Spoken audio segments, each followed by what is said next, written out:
কলকাতা থেকে যুক্ত রয়েছেন সহকর্মী সুকান্ত চট্টোপাধ্যায়, তার মাধ্যমে জানাবো সেখানকার বিস্তারিত তথ্যগুলো। সুকান্ত, একটু জানাবেন আমাদেরকে যে সেখানে আসলে কি ধরনের পরিস্থিতি বিরাজ করছে, কোনো ধরনের সহিংসতা ঘটেছে কিনা, কি পরিস্থিতি চলছে মূলত সেখানে? দেখুন, রাত পোহালেই কিন্তু সকাল 8টা থেকে কিন্তু ভোট গণনা শুরু হবে। আমরা এই মুহূর্তে দাঁড়িয়ে আছি একটি স্ট্রং রুমের সামনে। সেখানে দেখাতে পাচ্ছি যেখানে প্রায় 7টি বিধানসভা কেন্দ্রের কিন্তু যে ইভিএম মেশিন এখানে মজুত রাখা হয়েছে। কেন্দ্রীয় বাহিনী এখানে নিরাপত্তা দিচ্ছে এবং গোটা এই যে কলেজটি সেটা কিন্তু চারিদিকে কিন্তু কেন্দ্রীয় বাহিনী ঘিরে রেখেছে।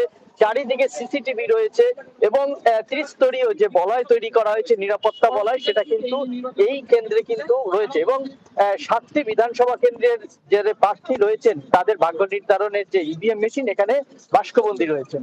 এখন হচ্ছে যে 77টি কেন্দ্র রয়েছে গোটা পশ্চিমবঙ্গে এরকম, এবং আগামীকাল সকাল 8টা থেকে কিন্তু এই গণনা শুরু হবে। ইতিমধ্যে এই যে গণনা কেন্দ্রে যারা গণনার দায়িত্বে থাকবেন, অবজারভার থেকে শুরু করে তারা সবাই কিন্তু কেন্দ্রীয় সরকারের কর্মচারীকে নিয়োগ করেছে নির্বাচন কমিশন। এখন দেখায় যে এই ইভিএম এ খোলার পরে কোন দল জেতে এবং কারা এই পশ্চিমবঙ্গের ক্ষমতায় আসীন হন।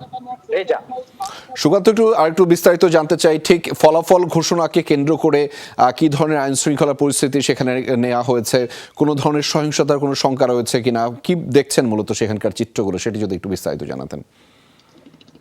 দেখুন, 500 কোম্পানি কেন্দ্রীয় বাহিনী আনা হয়েছে কেবলমাত্র এই সহিংসতা প্রতিরোধের জন্য। এবং সকাল থেকে কিন্তু যে মুখ্যমন্ত্রী মমতা বন্দ্যোপাধ্যায় এবং শুভেন্দু অধিকারী যে হাই ভোল্টেজ যে কেন্দ্র ভবানীপুর তার যে এখানে গণনা হবে, অর্থাৎ যে বালিগঞ্জের শেখওয়াত মেমোরিয়াল হাই স্কুল, সেখানেও কিন্তু দফায় দফায় সংঘর্ষ এবং পুলিশ লাঠিচার্জ করে বেআইনি জমায়েত কিন্তু সরিয়ে দেওয়া হয়। এখানেও আমরা যেখানে রয়েছি এখানেও কিন্তু মাইকিং করা হচ্ছে যে 300 গজের মধ্যে অর্থাৎ 100 মিটারের মধ্যে কোনো বেআইনি জমায়েত রাখা যাবে না, এবং জমায়েত রাখলে সেটা কিন্তু পুলিশ লাঠিচার্জ করে সরিয়ে দেবে। এবং কেন্দ্রীয় বাহিনী কিন্তু এখানে কিন্তু রীতিমতো তারা কিন্তু টহল দিচ্ছে গোটা স্ট্রং রুমকে কেন্দ্র করে। শুধু এখানে নয়, 77টি কেন্দ্রেও কিন্তু একই রকম ব্যবস্থা করা হয়েছে। সে খবরের বিস্তারিত আপনার মাধ্যমে জানছিলাম। ধন্যবাদ সুকান্ত আমাদের সাথে যুক্ত হবার জন্য।